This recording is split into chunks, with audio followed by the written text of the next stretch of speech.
data for a data guy like me is to always ask questions. And I tell the story when I was a kid, I would ask my mother something, and she would say, "Don't touch the stove, Jimmy."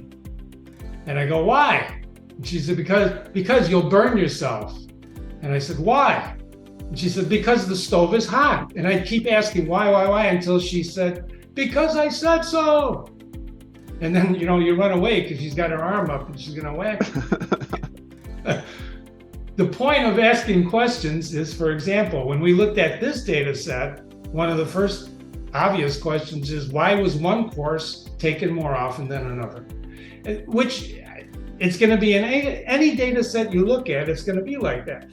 Was it internal people taking it or external people taking it? The beauty of BlueVolt, one of the beauties, is that they extend into what they call their sharing partners. So they have the data set existing on other platforms for other people to take it. So one of the things you should ask of your data set is, where are these people coming from that take my courses?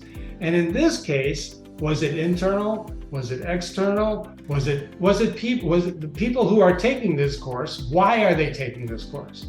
So when we drill down into this specific data set, one of the things, it was external people not subject to the client, but one of their big groups on a shared university, because they had just started stocking the product.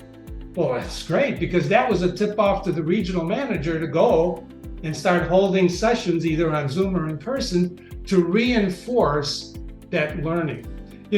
One of the things about learning, being the next teacher, is the one lesson ain't gonna do it. 2 lessons may not do it. You gotta keep pounding it in people's heads.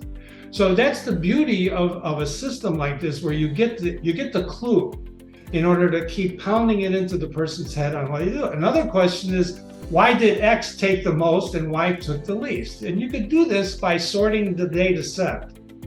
Hopefully you have someone proficient in Excel. And the beauty of BlueVolt too is you can download the data, you export it into Excel. Excel is our gift from the heaven, right? To really handle raw data. Because dashboards are really, really good.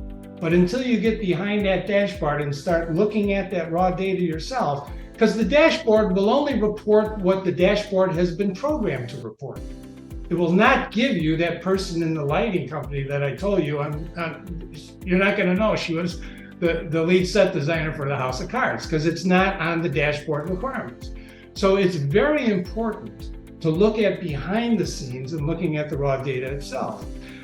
How many internal people took the course, and which people internally in your own organization took that course? And we found out when looking at this, they had hired new customer service people. That's your answer. Not only that, it gives someone in management the opportunity to say, "Hey, Harriet, we're so glad you're taking these courses. We saw you're being trained on it. Is there anything I can do to help you with?" BlueVolt is a collaborative program. This raw data I'm talking about sparks you into additional actions. It's not just enough to take the course, get the incentive if there's an incentive being provided, but it's important to understand what the learning is trying to do. And the learning upon learning and reinforcement is the way you really get sales done.